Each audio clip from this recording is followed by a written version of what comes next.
একা যেতে পারবো না। এই যে তানিশা আমাকে বাড়িও।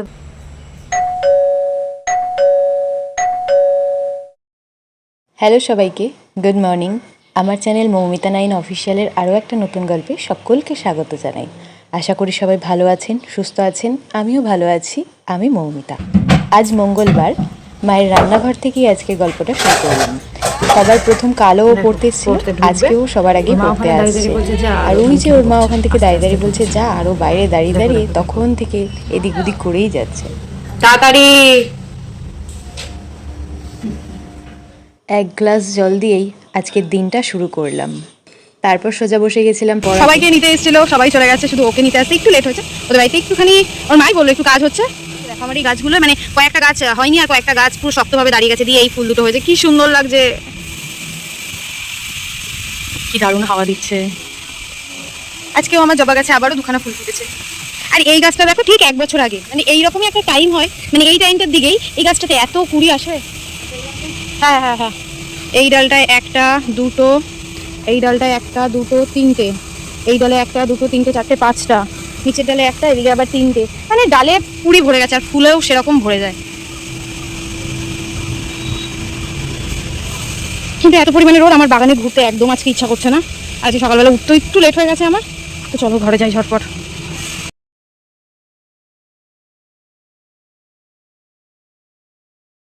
পড়িয়ে ওঠার পর রেডি হয়ে গেছে, যাব একটু জেঠুর বাড়ি প্রসাদ আনতে।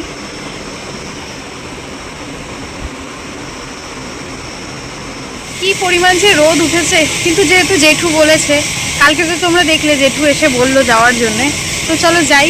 কি জন্যে প্রসাদ নিতে ডেকেছে সবটাই তোমাদের সাথে শেয়ার করব। ভিডিওটা শেষ অবধি দেখে জানিও তোমাদের কেমন লাগে।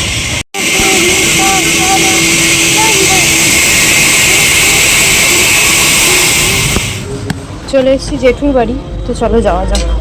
আমার চ্যানেল মৌমিতা 9 অফিসিয়ালে যারা নতুন আছো অবশ্যই চ্যানেলটাকে সাবস্ক্রাইব করে নিও, আর পাশে থাকা বেল বাটনটা বাজিয়ে দিও, যাতে পরবর্তীতে আসা সকল নতুন ভিডিও নোটিফিকেশন তোমরা সবার আগেই পেয়ে যাও। শুনতে পাচ্ছ জেঠুর বাড়িতে কীর্তন হচ্ছে।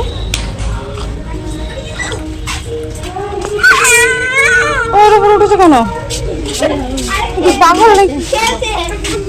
কি করতো রোদের মধ্যে, কি করতো? হ্যাঁ উঠে যাও, রোদ পড়ে গেছে, উঠে যাও, তুমি উঠে যাও, ওই দেখো বকবে।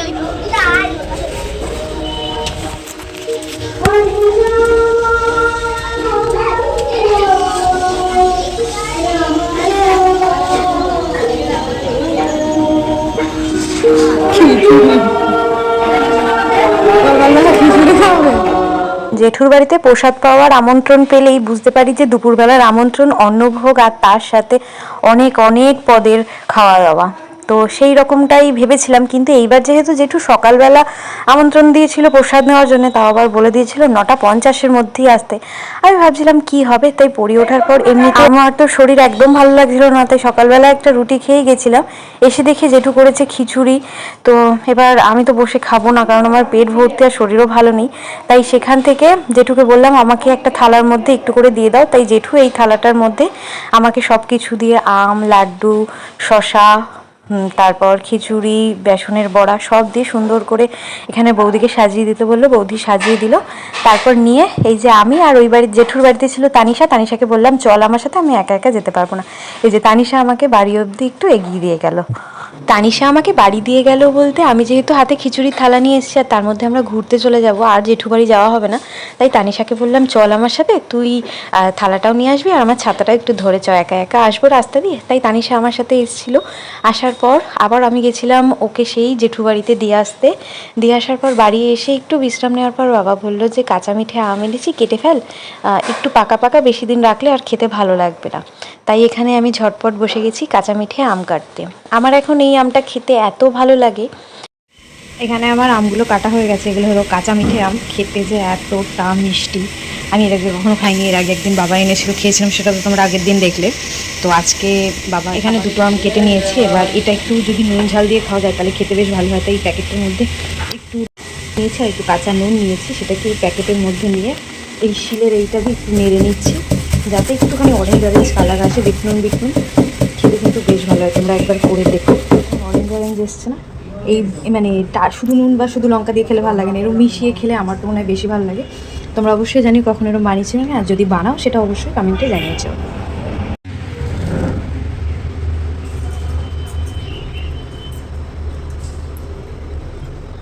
চলো এইভাবেই নিয়ে যাই, এরপর যদি লাগে তারপর এসে এটাকে আবার নিয়ে যাবো।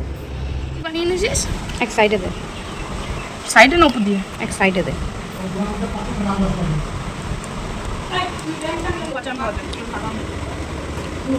দারুণ, জাস্ট দারুণ।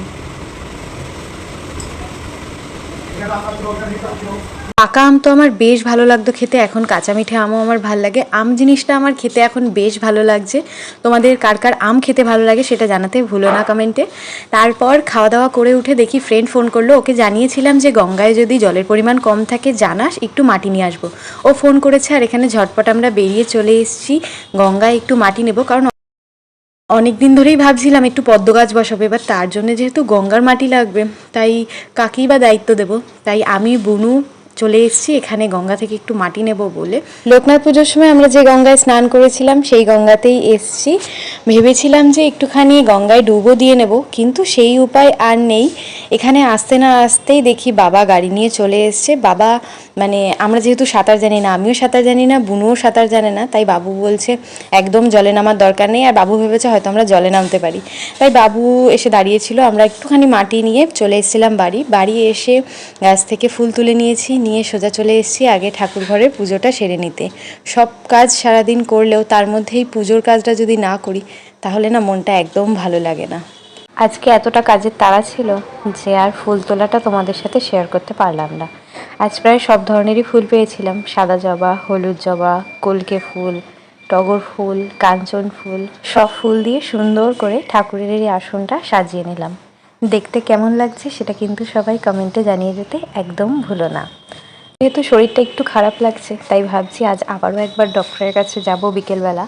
তো এখানে সুন্দর করে সিংহাসনটা সাজিয়ে পুজো দিয়ে নিয়েছি, তারপর বসে গেছি লাঞ্চের টেবিলে। খাওয়া দাওয়া খুব একটা বেশি আমি করতে পারছি না, মা করেছে ডাল, পুঁই শাক আর মাছের তরকারি। খাওয়া দাওয়া করে ওঠার পর যেহেতু অনেক কাজ তাই আর একটুও ঘুমাইনি, চলে এসেছিলাম বাইরে। 4 তলা বাড়ির সমান, প্রত্যেক বছরই রাস্তায় আম দেয়। যতটা আমি জানি এই গাছটার নাম হলো চ্যাটার্জি। তো এই টক আমটা আমি খুব একটা ভালো খাই না, হিমসাগর ছাড়া আমার কোনো আমি খেতে ভালো লাগে না। তো এমনি কাঁচা অবস্থায় পেরে আম মাখা বা আমের ডাল, মোটামুটি মানে আম মাখাটাই বেশি খাওয়া হতো। আগের বছর এত আম হয়েছিল যে কি ধারণার বাইরে। তো মানে পেরে ফেলা হচ্ছে, তারপরও দেখা যাচ্ছে আম রয়েছে ডালে, মানে এত আম হয়েছে। কিন্তু আনফর্চুনেটলি এবছর আমাদের এই গাছটাতে প্রথমে তো দেখলাম কোনো বোল নেই, বোল একটু এসেছিলো, সেই বোলগুলো সব ঝরে গেল। তারপর তো কোনো বোলের সিন নেই। এখন অবশেষে দেখতে পাচ্ছি যে না, গাছে মাত্র একটা আম এসছে। এই সপ্তাহখানেক আগে আমারই চোখে পড়েছে, তাই দেখছি এই যে দেখতে পাচ্ছ তোমরা, না এই দেখো দেখতে পাচ্ছ, এই যে মাত্র একটাই আম হয়েছে, এই একটাই আম। যেহেতু আমরা আবার বললাম একটু ঘুরতে যাব, তো মা বললো আমটা রাখিস না, যদি আমটা পড়ে যায় বা পাখিতে খেয়ে নেয় তাহলে আর হয়ে গেল। তাই আজকে এই আমটা পারবো, কালকে মা সকালবেলা এটা পুজো দেবে। তো চলো আমটা পেরে নিই। একটা ছোট্ট আমের জন্য কত বড় একটা গল্প তোমাদের আমার শেয়ার করতে হলো। অবশ্যই জানিও যে গল্পটা তোমাদের কেমন লাগলো। চলো আমটা পেরে নিই।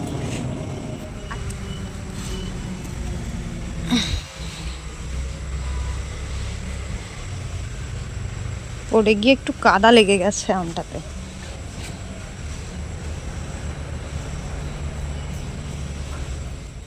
মাকে আমটা পেরে দিয়ে ঝটপট বেরিয়ে যাই ডক্টরের কাছে যাব বলে। প্রথম ডক্টরের কাছে যাই, সেখানে ডক্টর আসেনি, পরে আবারও আরেক জায়গায় যেতে হয়। সেখানে ডক্টর দেখানোর পর ওষুধ নিয়ে এখন বাড়ি ফেরার পথে। আর ফেরার পথে আকাশটা দেখতে এতটা সুন্দর লাগছে, দেখে মনটা শান্ত হয়ে যাচ্ছিল। কিন্তু ওষুধ যতক্ষণ না পেটে পড়বে ততক্ষণ তো সুস্থ হওয়ার কোনো জো নেই। যাই হোক, তাই সুন্দর খোলা মাঠ, ফাঁকা আকাশ দেখতে দেখতে বাড়ি ফেরার পথে চলো বাড়ি যাই। আকাশেই কয়েকদিন যাবৎ এত মেঘ ধরেছে যে কি বলবো। বাড়ি ফিরে দেখি মা বাইরে দাঁড়িয়ে রয়েছে আর এই বেলফুলটা আমাকে দেখাচ্ছে। ছোট্ট বেলফুল গাছটায় কুড়ি এসছে, আর কুড়িগুলো দেখতে কত সুন্দর লাগছে না? আর গন্ধটাও খুব সুন্দর হবে। আশা করি সন্ধ্যাবেলা যখন ওদের পরিয়ে ছাড়বো তখনই এই ফুল দুটো ফুটে যাবে আর খুব সুন্দর গন্ধ আসবে। এদিকেও দুটো গাছে কুড়ি এসে, এই গাছটার বয়স প্রায় 30 বছর। প্রায় 30 বছর। আমাদের ঘরের কাজ হওয়ার সময় এখানে বালি ফাঁকা হয়ে গেছিলো, তখনের পর এই গাছটা আবার এইখান থেকে উঠেছিল। মানে গাছটা অনেক পুরনো আর বেশ ভালো। যাই হোক, আর এদিকে ওরা কেউ এখনো পড়তে আসেনি। ঘড়ির কাঁটায় 5টা বাজবো, মানে 4:45 বাজে বিকেল। আর তখন এই বাইরের ওয়েদারটা ঠিক এই রকম, সে বিকেল থেকে মেঘ করে আছে, কিন্তু বৃষ্টির কোনো নামগন্ধ নেই। কি এত খারাপ যে মানে আমার তো ভালোই লাগছে না। যাই হোক, আজকের গল্পটা এখানেই শেষ করি। তোমাদের সবার কেমন লাগলো গল্পটা অবশ্যই কমেন্টে জানিয়ে যাও। একটা লাইক করো, আর নতুন হলে অবশ্যই চ্যানেলটাকে সাবস্ক্রাইব করে নিও। নেক্সট ভিডিও দেখা হবে। ভালো থেকো, সুস্থ থেকো। Thanks for watching.